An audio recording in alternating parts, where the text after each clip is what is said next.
It's always going to be an exhausting 18 months for the Aussies. Test series against the West Indies, South Africa, England and New Zealand.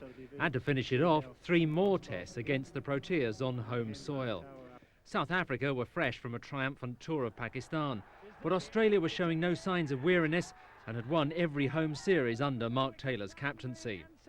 After a tense opening session to the first test at the MCG, the tourists had Australia in a stranglehold. Matthew Elliott was dropped by Jacques Kallis in the first over of the day, but soon top-edged a pull at Lance Klusener. Taylor smashed a long hop to cover, and on the stroke of lunch, a restless Mark Waugh edged Alan Donald behind for an 18-ball duck. It was 44 for 3. Greg Blewett took 114 balls to make 26 before becoming Dave Richardson's second stumping victim in tests. And at the tea interval, the hosts had crawled to 92 for 4. The packed Boxing Day crowd of nearly 74,000 had seen little to applaud from their own side, but the final session was a different story. Steve Waugh has so often been the man for the big occasion, and he was joined by the fearless Ricky Ponting in a breathtaking partnership of 162 for the 5th wicket. Although Ponting was more prolific in the boundary count, it was Waugh who led the way. 87 not out overnight, he fell for 96 for the second time in 3 tests when Donald found his edge. He went for the slash this time. Cullinan had slipped, knocked it up, took the catch, Waugh out for the second time this summer on 96 in the test match. That is a big breakthrough. Ponting ensured the partnership would not go to waste by continuing on to his second test 100 and had struck 14 boundaries when he misjudged the turn of Pat Simcox and was bowled for 105. That wicket sparked an unusual collapse from Australia as the last 4 wickets fell for 7 runs. Simcox ending with test best figures of 4 for 69. South Africa's batsmen found the going just as heavy when they batted. Despite a gallant 83 from Gary Kirsten, they were unable to raise the tempo. Daryl Cullinan and Hansie Cronje fell in quick succession, leaving the visitors at 76 for 4, which mirrored Australia's position the previous day. But unlike Australia, they couldn't turn the situation around. Shane Warne had figures of 42 overs, 15 maidens, 3 for 64. And when Simcox was bowled by Michael Kasprowicz, they'd crawl to 186 all out from 107 overs. Trailing by 123 from first innings, the Proteas needed to make early inroads, and led by the irrepressible Donald, they sprang back to life. Elliott, Blewett and Mark Waugh all failed again, but the most crucial breakthrough seemed to have come with a score on 44, when Steve Waugh gloved Pollock to Richardson. In the air, that's out, yes, he's got him, that's a big wicket. I think it's been taken. I think the umpire is going to check with a square leg umpire. There's a little nod there, and up goes the finger. Well, Taylor held up an end with a useful 59, but yet again it was the tail-end contribution of Paul Rifle that broke the opposition's resolve. He added 62 with Kasprowicz for the 9th wicket, and then another 49 valuable runs with Glenn McGrath for the 10th. Donald took 6 for 59 to pass Huey Taylorfield as the leading South African wicket-taker, but he couldn't budge Rifle. When Pollock finally wrapped up the innings on 257, Rifle was still unbeaten on 79, his highest score in tests. The Victorian then followed up that effort with an immediate breakthrough with the ball, bowling Kirsten for a duck to claim his 100th test wicket. South Africa needed 381 to win, but that was never a consideration, especially when Adam Backer was brilliantly caught at slip by Taylor, and then, 1 run later, Warne got the one he wanted, Cullinan for a duck. And he's bowled him. So once again, Shane Warne has got the better of Daryl Cullinan. But the final day belonged to Kallis, whose maiden test 100 lasted just under 6 hours and effectively saved the match. Well supported by Hansie Cronje, who made 70, the pair added 122 for the 4th wicket. And although Kallis fell just after tea, further stout defence from Brian McMillan, Richardson and Sean Pollock ensured the teams would go to Sydney with the series level. That's a drawn test match at the Melbourne Cricket Ground. Jacques Kallis is man of the match. Both sides included an extra spinner in their lineups for the 2nd test, and Cullinan made way for Herschel Gibbs following his poor run against Warne. Gibbs made immediate use of his promotion, scoring his first test 50 on the first afternoon, and shared a promising stand of 97 with Cronje for the 4th wicket. But a reasonable start by South Africa was spoiled by 2 late wickets for the returning Michael Bevan, who dismissed first Gibbs and then McMillan to loose strokes. He's out, full toss. That's what happens when you get bogged down. Cronje was the visitors' main hope on the second day, and he advanced his score from 56 overnight to 88. But the hero of the morning was Warne.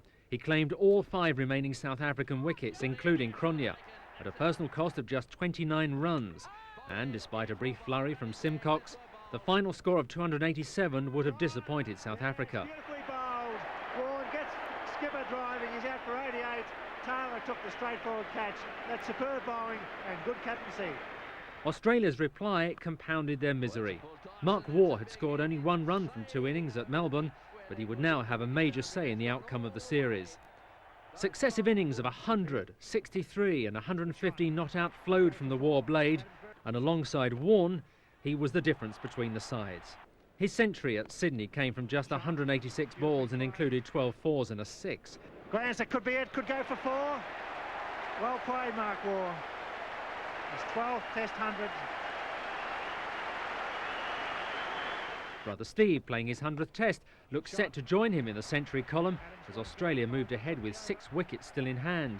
But Donald got through him on 85 and later returned to dismiss Rifle for a rare failure. Ball him. Yes, he's dragged that one back onto the stumps for a duck. Still, 62 from Ponting and 46 not out from Healy left South Africa trailing by 134, and this time they had nothing in reserve. With only 2 days rest after the first test, this match had become a real test of stamina, and South Africa finally cracked. Kirsten and Backer were early casualties to the seamers, but Warne's leg spin was the killer. Cronje, Gibbs, McMillan, Pollock and Richardson all surrendered in quick succession, and only a 3-hour rain interruption offered any hope to South Africa. Callis had battled bravely for 45, but Warne produced a ripping leg break which crashed through his defences, and in so doing became the 13th bowler to take 300 Test wickets, and it was only his 63rd match. Rifle polished off the 2 remaining batsmen as rain threatened to take play into a 5th day, and Australia celebrated another emphatic victory by an innings and 21 runs. The rain has started to come. They've done it in the nick of time. The little outside edge has gone through to the keeper, and there's the celebration. Following the exertions of the World Series, the teams met at Adelaide 3 weeks later for the 3rd and final test. The relentless schedule had once again taken its toll on the players. Injury had deprived South Africa of Donald, but Australia were missing McGrath and Rifle. It seemed the batsmen might prosper from the weakened attacks. Although no one made 100, South Africa won the toss and batted themselves into an impregnable position. Backer made 64, Kirsten 77, Cronje 73, McMillan an unbeaten 87, and even Simcox managed 54 from 42 balls at number 11. Hard as Taylor's bowlers laboured, they were unable to contain South Africa on a perfect pitch. 302 runs came in boundaries, 130 of them from numbers 8 to 11. If South Africa's total of 517 had been a collective effort, Australia's innings was the tale of 2 individuals. Pollock took the absence of Donald as a personal spur, and his figures of 7 for 87 from 41 overs reflected his brilliance. Mark Waugh made a valuable 63, but it was the Australian captain who held his team together with a magnificent unbeaten innings of 169. It was a thrilling contest. Pollock crashed through the middle order, claiming Andy Bickle and Warne in successive balls, Warne's gone, he's out, first ball! whilst Taylor calmly shepherded his side past the follow-on and on to an eventual total of 350. The Proteas' second innings centred on another unbeaten century, this time from Kirsten. Having made 2 second innings ducks in the series so far, he redressed the balance with a fine 108 from 159 balls, which enabled Cronje to declare 360 runs ahead. 3 quick middle-order wickets for Stuart McGill on debut showed his potential on a turning pitch, but the Australians were already preparing themselves for the long survival battle. Well done. Now that is a classic leg spinner's dismissal. Elliott and, crucially, Taylor both went before stumps, and the odds favoured a win for the tourists. But for once, their fielding let them down. Mark Waugh was missed at short leg off Simcox's first ball, and it was not until the final session of the final day that he would give another chance. He faced 305 deliveries in an unbeaten 115 and heroically saved the match for his country. Despite the pressure of the situation, Waugh's watchful innings still contained his trademark drives and clips through mid-wicket. It was a high-class defensive performance to match any in the series, but in the end it was tarred by controversy. With time running out for the visitors, but with only the bowlers left in support of Waugh, a rising delivery from Pollock struck the batsman on the shoulder. The fielders suddenly began celebrating, and replay showed that in retreating from the stroke, Waugh had swung his bat into the stumps. The decision of the third umpire enraged the South Africans, and they seemed still distracted when Waugh offered 2 chances in the next 3 overs. Oh, he's dropped him.